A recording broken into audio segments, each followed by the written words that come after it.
उसने ट्रक खड़ा किया, ट्रक, और ट्रक के अंदर उसने मशीन गन फिट किया।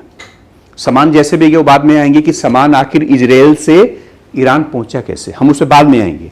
लेकिन वहां पे ट्रक लगाया और ट्रक के अंदर सारे रोबोटिक सामान, और वहां पे उसने असेंबल वहीं पे किया, असेंबल्स, मशीन गन को वहीं पे असेंबल किया, और उसमें हाई पावर के उसने कैमरे लगाए, और उसके साइंटिस्ट का फेस को उस कैमरे के साथ मैच किया था कि ये पर्सन आएगा तो ही गोली चलनी चाहिए, राइट।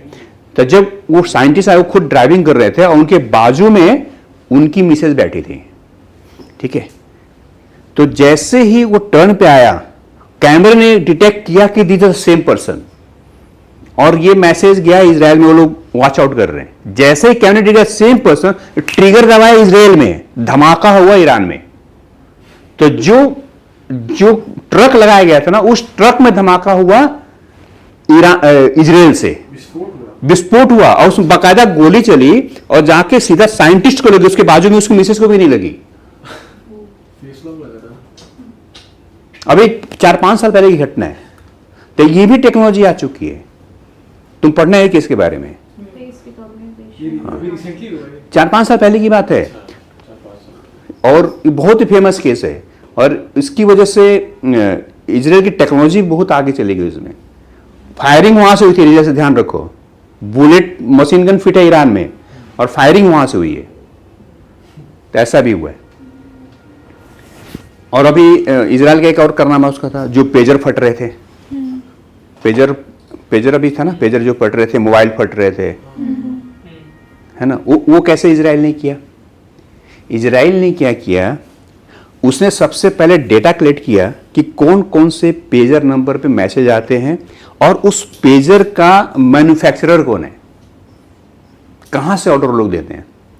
तो जो कंपनी पेजर बनाती थी ना, उस कंपनी में ही उन्होंने हाईजैक किया, और उस कंपनी से जितने पेजर बनते थे ना, उस पेजर के अंदर ही उसने अपनी टाइमर लगा दिया, टाइमर बॉम्ब, सारे के सारे। और बाद में वही सारे के सारे पेजर वो डिस्ट्रीब्यूट हो गया उधर।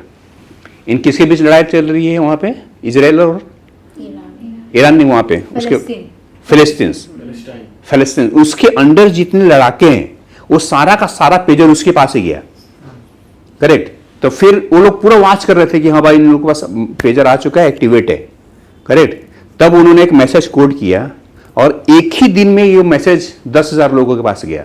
तो जिनके पास पेजर जब आता, तुम देखते हो ना मैसेज में क्या मैसेज आया, पेजर तुमने अगर देखा होगा तो। पेजर क्या है? फोन है या कंपनी का नाम? अच्छा, मैं बताता हूँ, चलो पेजर ले जाते हैं। पेजर क्या था कि मोबाइल से पहले पेजर था।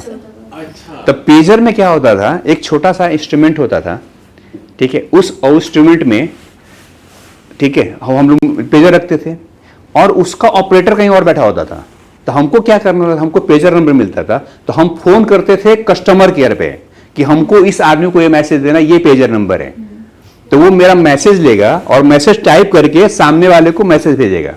तो that instrument was called the pager. उसमें डायरेक्ट मैसेज नहीं भेज सकते हो, पहले तुम किसी को फोन करना है, और वो आदमी वहां पे मैसेज भेजेगा सामने वाले के ऊपर। तो इस तरह का इंस्ट्रूमेंट था पहले, जिसको हम पेजर बोलते हैं, जिसमें एसएमएस सिस्टम है ना, तो वो ओनली पेजर में एसएमएस का सिस्टम था। तो अभी भी वो लोग इस्तेमाल कर रहे हैं, क्योंकि वो लोग मिस्र, हाँ, फिलीपींस वाले क्यों इस्तेमाल कर रहे हैं, क्योंकि वो मालूम है कि अगर उन्होंने कोई भी इंटरनेट से संबंधित कोई चीजें रखी, तो इजराइल तो इमीडिएट उसको इंटरसेप्ट कर लेगा। तो इस तरह की टेक्नोलॉजीज भी अभी आज के दुनिया में बन चुकी है। वो हम अभी बात करेंगे, जब न्यूक्लियर बम गिरता है तो वो इतनी बड़े रेंज में कैसे इफेक्ट करता है, वो उसका भी हम लोग कोई बात करेंगे कि how is work, nuclear bomb बनता कैसे है, और गिरने के बाद उसका इम्पैक्ट कैसे होता है, इसके बारे में कोई बात करेंगे। आज तो हमारा चर्चा रिवॉल्वर्स का है।